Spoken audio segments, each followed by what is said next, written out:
Welcome to ACEMED Minutes. Let's train our brain again together. Can you help me move this weekend? Could you cover my shift on Friday? Would you mind taking on this extra project? How many times have you heard a question like this, felt your stomach drop, and heard yourself say yes when every part of you wanted to scream no? If this situation sounds familiar, you're not alone. The simple two-letter word no can be one of the hardest words in the dictionary for us to use. But why? Why do we agree to things that stretch us too thin, exhaust our energy, and leave us feeling resentful?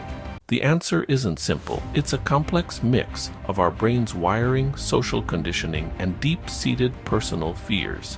Today, we're going to explore the hidden reasons we struggle to say no and what's really going on beneath the surface of our people-pleasing habits. First, let's talk about our biology. As humans, we are fundamentally social creatures. For our early ancestors, being part of a tribe was a matter of life and death. Getting kicked out of the group meant losing access to food, shelter, and protection. Being agreeable and helpful was a survival strategy. Saying no could be seen as a challenge to the group's harmony, risking ostracism. Our modern brains still carry this ancient software. When we consider saying no, a part of our brain, the amygdala, our fear center, can light up. We experience a genuine physical stress response.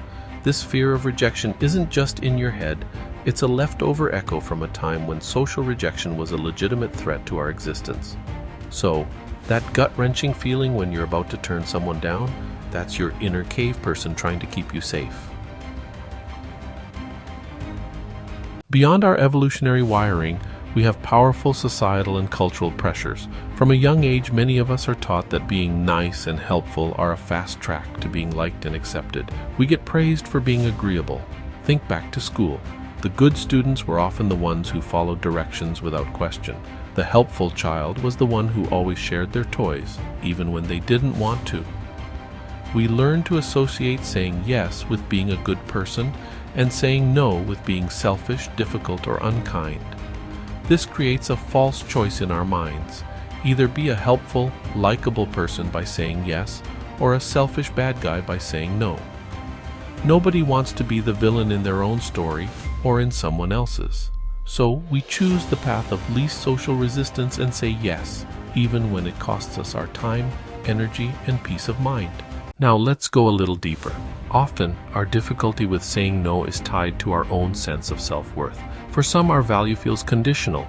We believe we have to earn our place in friendships, families, and workplaces. We think our worth comes from what we do for others, not from who we are. This is the classic people-pleaser mindset. The internal monologue sounds something like this. If I don't do this for them, they won't like me anymore. Or, I have to be indispensable. Otherwise, they'll realize they don't need me. We say yes, not as a favor, but as a transaction. We are trading our energy for a feeling of security and validation. The problem is, this is an exhausting and unsustainable way to live. It puts others in control of our own self-esteem. Another hidden driver is the fear of conflict. Many of us are conflict avoidant. We'd rather quietly endure discomfort than face a potentially awkward or confrontational conversation.